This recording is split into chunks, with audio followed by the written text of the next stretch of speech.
Comme Julia Pastrana, la femme à barbe, et Joseph Merrick, connu sous le nom de l'homme-éléphant, tout le monde ne se met pas sous les projecteurs dans des circonstances ordinaires. Ces individus remarquables ont transformé ce que beaucoup considéraient comme un malheur en un spectacle d'inspiration et d'émerveillement.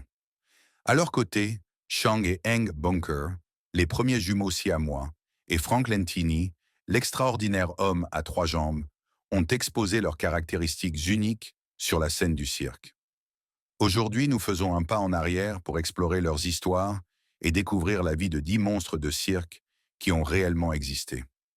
Numéro 10. Julia Pastrana, la femme à barbe. Née en 1834 dans les montagnes de la Sierra Madre au Mexique, Julia Pastrana est arrivée au monde dans des circonstances extraordinaires.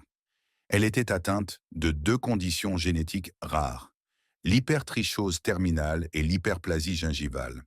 L'hypertrichose a causé la croissance de poils sombres et épais sur son corps, y compris son visage, tandis que l'hyperplasie gingivale a entraîné un épaississement des gencives et des lèvres, donnant à son visage une structure distinctive. Dès son jeune âge, Julia a fait face à d'énormes défis à cause de son apparence. Malgré cela, elle a montré une résilience et une intelligence remarquables.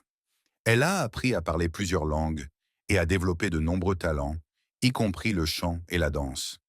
Sa vie a pris un tournant significatif lorsqu'elle a été découverte par M. Reitz, un homme de spectacle qui a vu le potentiel de capitaliser sur son apparence unique. Reitz a introduit Julia dans le monde des exhibitions et elle est rapidement devenue une sensation. Dans les années 1850, Julia Pastrana a été amenée aux États-Unis, où elle s'est produite devant de grands publics. Elle était présentée comme la femme babouin ou la femme ours, avec des affiches et des publicités mettant en avant son apparence inhabituelle. Malgré les titres souvent dégradants, les performances de Julia montraient sa grâce, son talent et son intelligence. Elle chantait et dansait sur scène, captivant le public par sa prestance et son habileté. Lors d'une de ses tournées à New York, Julia rencontra Theodore Langen, homme de spectacle qui deviendrait son manager et plus tard son mari. Lang était un homme d'affaires avisé qui voyait le potentiel financier dans les exhibitions de Julia. Il l'emmena dans de vastes tournées à travers les États-Unis et l'Europe, où elle se produisit devant des foules curieuses et fascinées. La célébrité de Julia continua de croître, et elle devint l'une des attractions les plus célèbres de son époque. La vie de Julia, cependant, n'était pas seulement une série de performances. Elle était connue pour son intelligence, sa gentillesse et sa résilience. Malgré l'exploitation qu'elle subissait, elle maintenait une attitude positive et continuait à développer ses compétences. Elle apprit plusieurs langues et était connue pour engager des conversations sur la littérature et la culture. En 1860, alors qu'elle se produisait à Moscou, Julia tomba enceinte. La grossesse fut difficile et elle donna naissance à un fils qui hérita de ses conditions génétiques. Tragiquement, son fils mourut peu après la naissance et Julia elle-même décéda 5 jours plus tard, le 25 mars 1860, à l'âge de 26 ans. Sa mort marqua une fin prématurée à une vie remarquable. L'exploitation de Julia par Théodore Lang ne s'arrêta pas à sa mort. Il fit momifier son corps ainsi que celui de leur fils et continua de les exhiber à travers l'Europe. Les restes de Julia furent exposés dans une vitrine en verre, attirant la curiosité morbide pendant de nombreuses années. Ce n'est qu'en 2013, 153 ans plus tard, que Julia Pastrana fut finalement enterrée dans son Mexique natal. Numéro 9. Grady Stiles, l'homme homard. Grady Stiles Jr., connu sous le nom de Lobster Boy, l'homme homard, est né le 26 juin 1937 à Pittsburgh, en Pennsylvanie. Il est né avec l'ectrodactylie, une déformation congénitale rare qui provoque la fusion des doigts et des orteils, créant des extrémités ressemblant à des pinces de homard. Cette condition était présente dans la famille Stiles depuis des générations, faisant de Grady le dernier membre d'une lignée d'artistes qui exposaient leur apparence unique dans les exhibitions. Le père de Grady, Grady Stiles Sr., était également affecté par l'ectrodactylie et avait déjà établi une carrière dans le circuit des exhibitions. Naturellement, le jeune Grady suivit les traces de son père, faisant sa première apparition dans le monde du cirque à un très jeune âge. Présenté comme Lobster Boy, Grady devint rapidement une attraction vedette, captivant le public avec ses mains et pieds inhabituels. Malgré ses limitations physiques, Grady possédait une force remarquable du haut du corps, qu'il mettait souvent en avant dans ses performances. La vie d'un artiste de cirque n'était pas facile, et pour Grady, c'était un mélange de célébrité et de difficulté. Bien que sa condition unique lui ait apporté la notoriété et le succès financier, elle a également entraîné de grandes luttes personnelles. L'ectrodactylie de Grady rendait la marche difficile. Il utilisait donc principalement un fauteuil roulant pour ses déplacements. Sa vie personnelle était aussi dramatique que son personnage public. Il se maria 2 fois, chaque fois avec des femmes qu'il rencontra à travers le cirque. Son premier mariage avec Mary Teresa donna naissance à plusieurs enfants, dont 2 héritèrent de l'ectrodactylie. Comme leur père, ils rejoignirent également le circuit des exhibitions, perpétuant ainsi l'héritage familial. Cependant, les démons personnels de Grady commencèrent à surgir, notamment sa lutte contre l'alcoolisme et son tempérament violent. En 1978, un événement tragique bouleversa la vie de Grady. Lors d'une dispute enflammée, Grady tua le fiancé de sa fille aînée à la veille de leur mariage. Il fut jugé et reconnu coupable de meurtre au 3e degré, mais en raison de sa condition physique, il fut condamné à une assignation à résidence et à 15 ans de probation plutôt qu'à la prison. Le tribunal détermina que le système pénitentiaire de l'État ne pouvait pas prendre en charge quelqu'un avec ces graves handicaps. Les tendances violentes et les comportements abusifs de Grady continuèrent de frapper sa famille. En 1992, sa femme, Maria Teresa, et son fils d'un précédent mariage, Harry Glenn Newman Jr., complotèrent pour mettre fin à ce tourment. Ils engagèrent un jeune artiste de cirque de 17 ans nommé Chris Wyant pour tuer Grady. Le 29 novembre 1992, Grady Stiles Jr. fut abattu chez lui. Maria Teresa et le tueur à gages furent tous 2 condamnés pour meurtre, mettant ainsi fin de manière tragique à la vie de Lobster Boy. Numéro 8. Chang et Eng Bunker, les jumeaux siamois.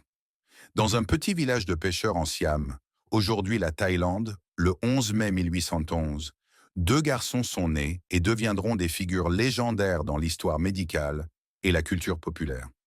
Chang et Eng Bunker, les premiers jumeaux siamois, étaient des jumeaux conjoints reliés au sternum par une bande de cartilage et de peau. Cette connexion était si unique qu'elle a non seulement suscité la curiosité médicale, mais a également lancé leur renommée internationale. Dès leur jeune âge, Chang et Eng ont montré une coordination et une résilience remarquables. Malgré leur connexion physique, ils ont appris à nager, courir et effectuer diverses tâches physiques avec une habileté impressionnante. Leurs liens uniques et leurs capacités ont attiré l'attention de Robert Hunter, un marchand britannique, qui a vu une opportunité de les exposer comme une curiosité humaine. En 1829, à l'âge de 18 ans, les jumeaux ont entrepris un voyage qui les emmènerait loin de leur domicile. Hunter a présenté Chang et Eng au monde des spectacles de curiosité, où ils sont rapidement devenus une sensation. Présentés comme les Siamese Double Boys, ils ont tourné en Europe et aux États-Unis, captivant les foules par leur physionomie extraordinaire et leurs mouvements harmonieux. Leurs performances comprenaient souvent des exploits physiques et des démonstrations de leurs actions synchronisées, laissant les spectateurs émerveillés. Cependant, Chang et Eng ne se sont pas contentés d'être exposés. Ce sont des hommes d'affaires intelligents et astucieux qui ont finalement pris le contrôle de leur propre carrière. En 1839, ils avaient accumulé suffisamment de richesses pour prendre leur retraite du show business et s'installer à Wilkesboro, en Caroline du Nord. Ayant adopté le nom de famille Bunker, ils sont devenus citoyens américains naturalisés et se sont établis comme des agriculteurs prospères. Dans un retournement d'événements encore plus surprenant, Chang et Eng se sont mariés en 1843 avec les sœurs Adelaide et Sarah Yates. Cet arrangement familial non conventionnel a vu les frères vivre dans des maisons séparées, chacun passant 3 jours à la fois avec ses épouses et enfants respectifs. Entre eux, Chang et Eng ont eu 21 enfants, créant l'une des lignées familiales les plus étendues et uniques de l'histoire américaine. Malgré leurs succès domestiques et commerciaux, la vie des jumeaux Bunker n'a pas été sans défi. Chang développa une passion pour l'alcool, ce qui entraîna des problèmes de santé qui affectèrent également Eng. La santé des frères commença à se détériorer dans leurs dernières années, et leur dépendance physique l'un à l'autre devint plus pesante. Le 17 janvier 1874, Chang mourut dans son sommeil des suites d'une pneumonie. Eng se réveilla pour trouver son frère mort, et malgré les efforts médicaux pour les séparer, il mourut 3 heures plus tard. Numéro 7. Joseph Merrick, l'homme éléphant. Joseph Carey, Merrick, plus connu sous le nom de l'homme éléphant, est né le 5 août 1862 à Leicester, en Angleterre. Sa vie précoce semblait normale jusqu'à l'âge de 5 ans, où il commença à développer de graves déformations. Ces anomalies furent par la suite considérées comme étant causées par le syndrome de Proteus, une condition rare entraînant une croissance excessive de la peau, des os et d'autres tissus.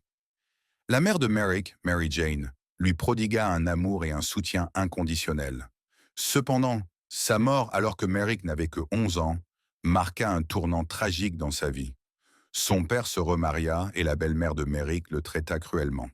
Incapable de supporter les mauvais traitements, Merrick quitta la maison et entra dans l'environnement difficile d'un hospice à 17 ans. En 1884, désespéré de trouver une issue, Merrick contacta un forain nommé Sam Thor. Thor y vit un potentiel lucratif et le surnomma l'homme éléphant. Merrick fut exposé dans des spectacles de curiosité à travers l'Angleterre, attirant de grandes foules fascinées par son apparence unique. Sa tête était disproportionnée et sa peau était épaisse et grumeleuse, ressemblant à la peau d'un éléphant, d'où son surnom. Malgré la nature exploitative de son exhibition, Merrick faisait preuve d'une intelligence et d'une sensibilité remarquables. Il portait un petit livre de poésie, l'un de ses rares biens, et avait construit un modèle de cathédrale avec un soin méticuleux. Sa nature douce et son intellect vif gagnaient ceux qui prenaient le temps de regarder au-delà de son apparence.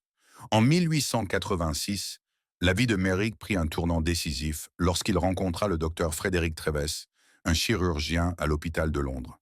Treves examina initialement Merrick comme une curiosité médicale, mais reconnut rapidement son humanité et son calvaire. Grâce à l'aide de Treves, Merrick trouva un foyer permanent à l'hôpital de Londres, où il vécut dans un confort et une sécurité relatifs. La vie de Merrick à l'hôpital fut transformatrice. Il se lia d'amitié, reçut des visiteurs de la haute société et bénéficia même d'une visite de la princesse Alexandra. Ces interactions lui permirent de connaître une certaine forme de normalité et de dignité qui lui avait été longtemps refusée. Cependant, l'état de Merrick demeura un défi constant. Sa tête était si grosse qu'il devait dormir assis pour éviter de s'étouffer. Tragiquement, le 11 avril 1890, Merrick fut retrouvé mort dans son lit. On pense qu'il avait tenté de s'allonger pour dormir, ce qui provoqua l'écrasement de sa trachée. Merrick avait 27 ans au moment de sa mort. L'histoire de Joseph Merrick ne s'est pas terminée avec sa mort. Sa vie a été immortalisée dans de nombreuses pièces de théâtre, livres et le film acclamé par la critique de 1980, The Elephant Man, réalisé par David Lynch. Numéro 6. Frank Lentini, l'homme aux 3 jambes. Frank Lentini, connu sous le nom de l'homme aux 3 jambes, est né Francesco Lentini le 18 mai 1889 à Rossellini, en Sicile, Italie. Son histoire est un mélange remarquable de merveilles médicales et de légendes de cirque. Lentini est né avec une condition extraordinaire. 3 jambes entièrement formées, 16 orteils et 2 ensembles d'organes génitaux masculins fonctionnels. Cette rare condition était due à un jumeau conjoint partiellement absorbé, un phénomène qui laissa les médecins et le public à la fois fascinés et perplexes. La 3e jambe de Lentini faisait saillie sur le côté droit de son corps, légèrement plus courte que ses autres jambes, mais pleinement fonctionnelle. Cet appendice supplémentaire comprenait son propre genou, sa cuisse et un ensemble d'orteils. Malgré les défis physiques posés par sa condition, Lentini fit preuve d'une remarquable capacité d'adaptation dès son jeune âge. Ses premières années ne furent cependant pas faciles. Confronté à une stigmatisation importante et à une curiosité persistante, Lentini et sa famille cherchèrent de meilleures opportunités en Amérique lorsqu'il avait 9 ans.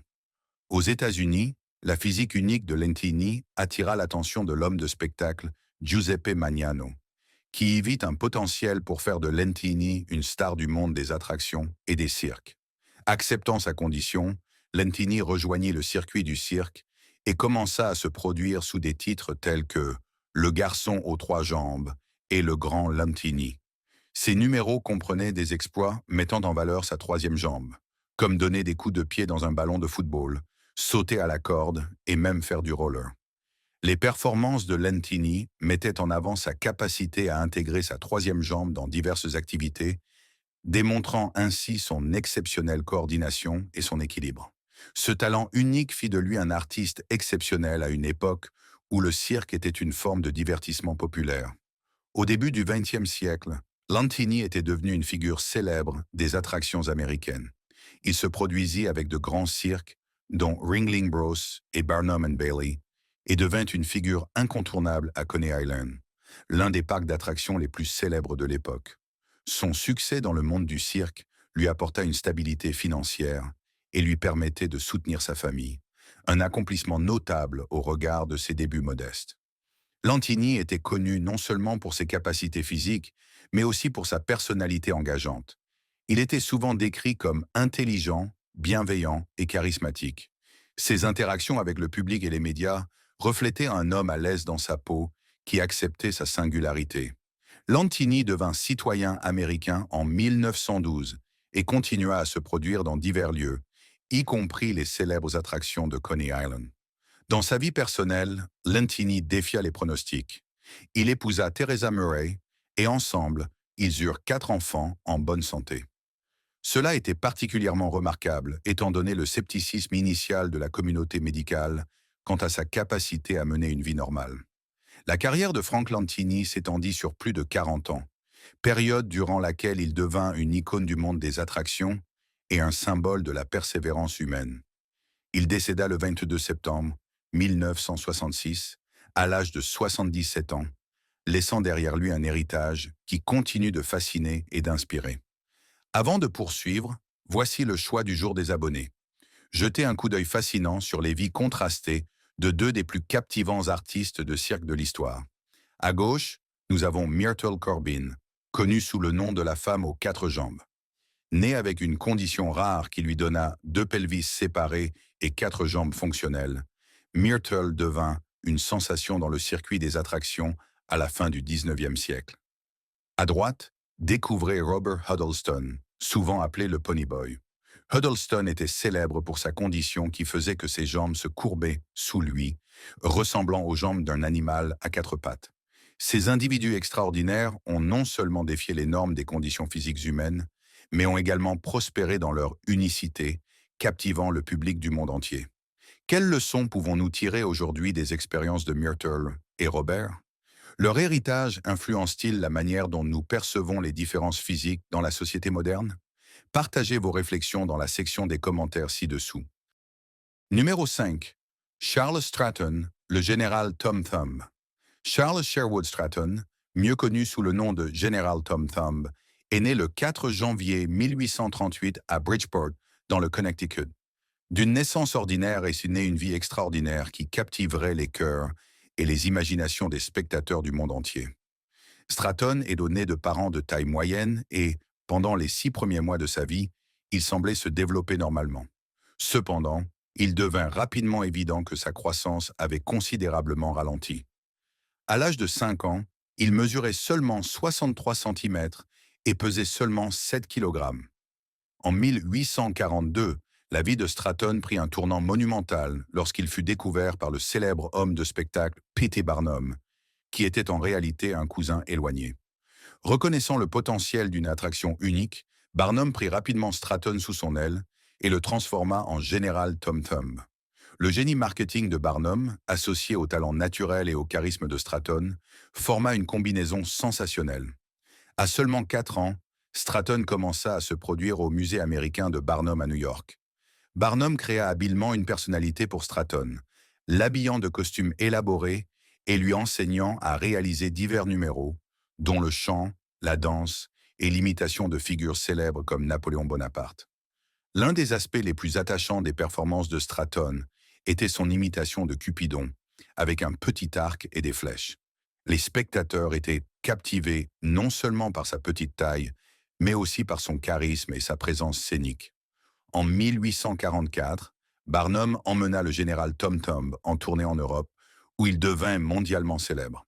Il se produisit devant de nombreuses familles royales, dont la reine Victoria d'Angleterre, qui, selon les rapports, fut enchantée par son charme et son esprit.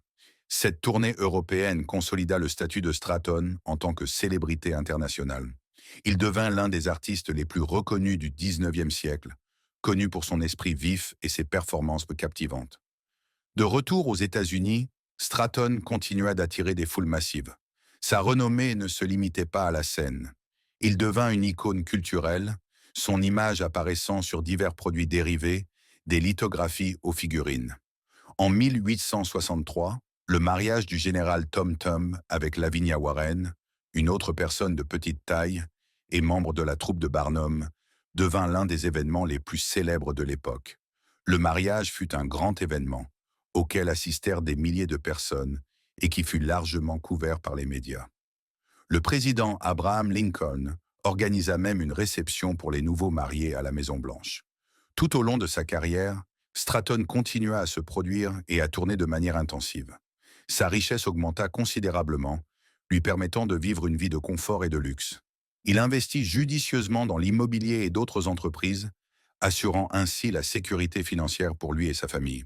Le 15 juillet 1883, Charles Stratton décéda à l'âge de 45 ans. Malgré sa petite taille, il avait vécu une vie plus grande que celle de la plupart, laissant un héritage qui perdurera pendant des générations. Chirurgicalement, cette procédure, bien que réussie au départ, entraîna des complications.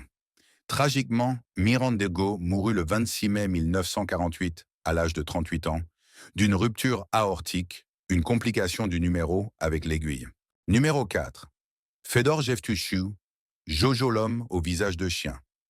En 1868, au cœur de Saint-Pétersbourg, en Russie, un garçon naquit qui allait devenir mondialement connu sous le nom de Jojo, l'homme au visage de chien. Fedor Jevtushchev est né avec une rare condition appelée hypertrichose, caractérisée par une croissance excessive des poils sur tout son corps, y compris son visage. Cette condition lui donna une apparence frappante qui le propulsa sous les projecteurs du monde des foires. Le père de Fedor, Adrian Jevtushchev, souffrait également d'hypertrichose et était lui aussi exposé dans des foires. Dès son jeune âge, Fedor fut préparé à une vie de cirque, voyageant aux côtés de son père et apprenant les ficelles du métier. À seulement 3 ans, Fedor était déjà devenu une attraction dans les foires locales. En 1884, la vie de Fedor prit un tournant dramatique lorsqu'il fut découvert par le célèbre impresario P.T. Barnum.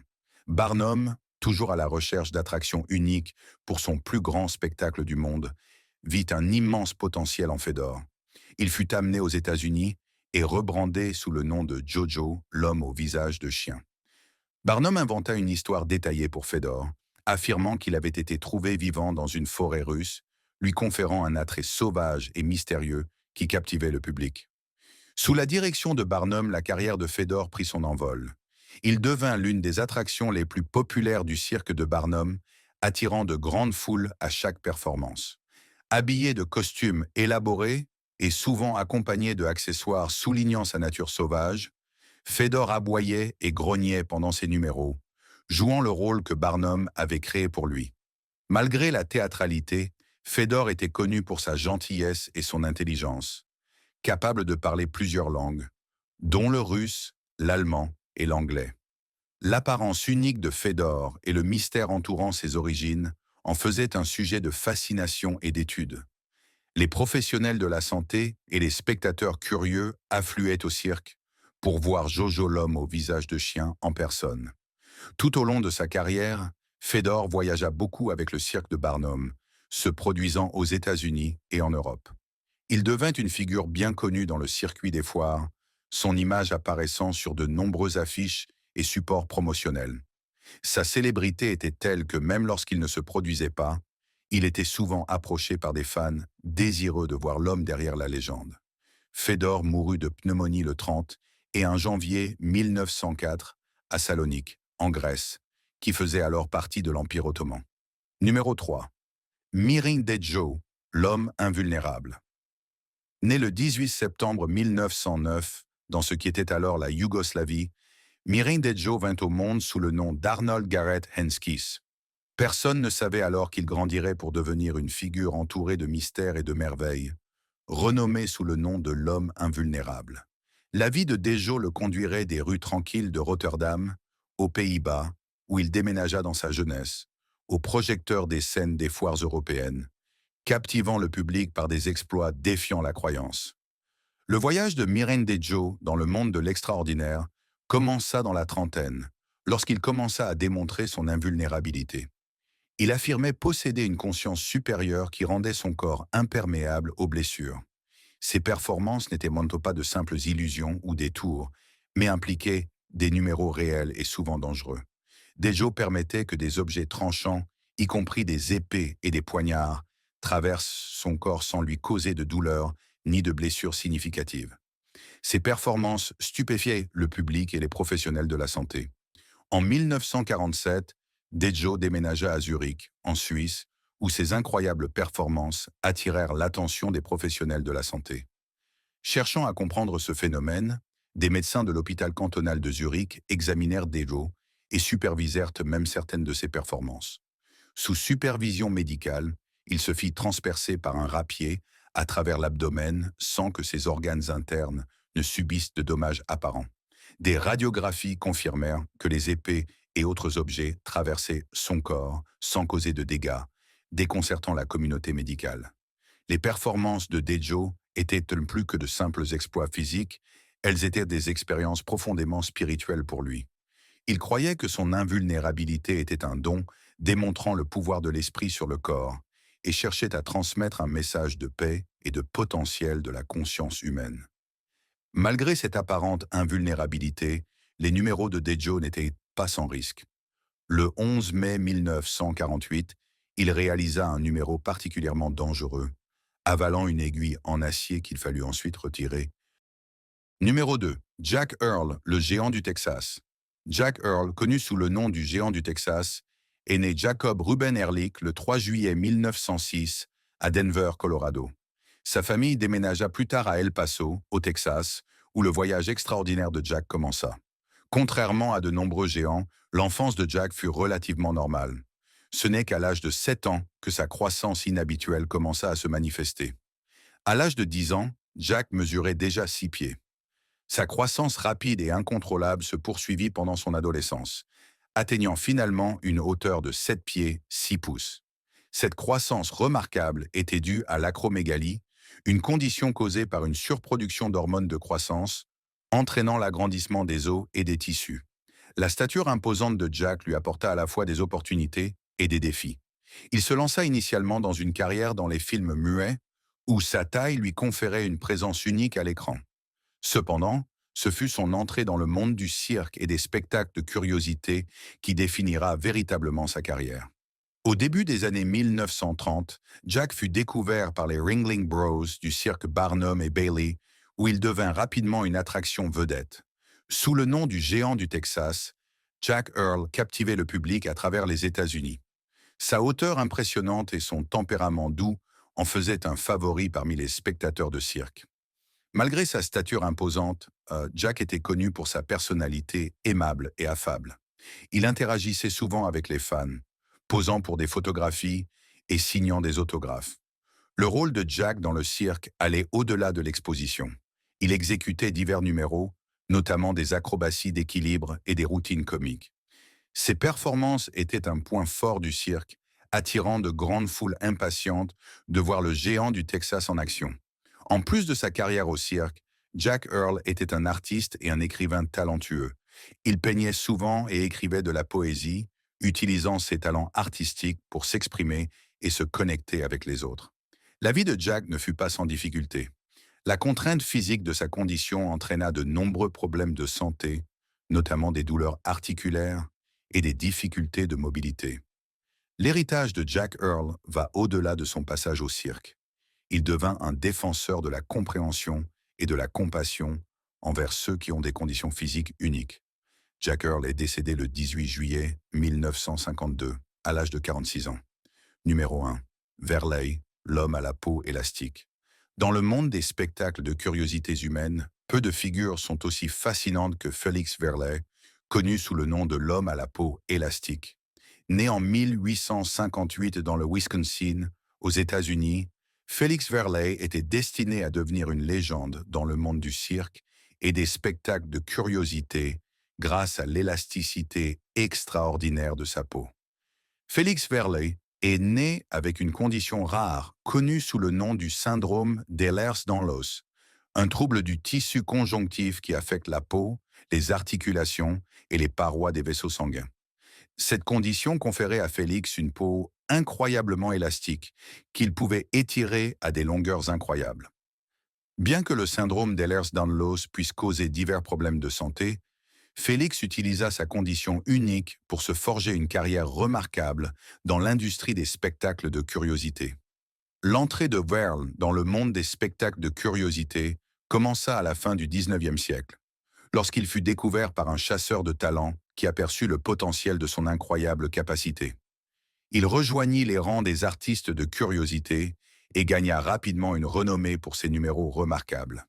Félix pouvait tirer la peau de son cou sur son visage, étirer la peau de son ventre pour former une poche et allonger la peau de ses membres à des longueurs stupéfiantes. En tant qu'homme à la peau élastique, Félix Verle devint une attraction vedette dans le cirque itinérant de P.T. Barnum. Ses performances attiraient de grandes foules désireuses de voir ses incroyables exploits d'élasticité de la peau. Contrairement à de nombreux artistes de curiosité de son époque, les numéros de Félix ne reposaient pas sur l'illusion ou la tromperie. La nature authentique de sa condition rendait ses performances encore plus captivantes et impressionnantes. Tout au long de sa carrière, les performances de Félix Verlet furent largement documentées et largement diffusées. Des photographies et des affiches de lui montrant sa peau élastique étaient utilisées pour promouvoir le cirque et attirer le public. La condition extraordinaire de Félix attira également l'attention de la communauté médicale. Les médecins et les chercheurs étaient fascinés par l'élasticité de sa peau et l'examinaient souvent pour mieux comprendre le syndrome d'Ehlers-Danlos. Bien que sa condition soit rare et mal comprise à l'époque, la volonté de Félix de partager ses expériences contribua à accroître les connaissances sur les troubles du tissu conjonctif. Félix Verlet continua à se produire bien dans ces dernières années, captivant de nouvelles générations de spectateurs de cirque avec sa peau élastique. Il mourut en 1933, mais son héritage perdure en tant que l'une des figures les plus intrigantes de l'histoire des spectacles de curiosité. Merci de regarder. À bientôt dans la prochaine vidéo.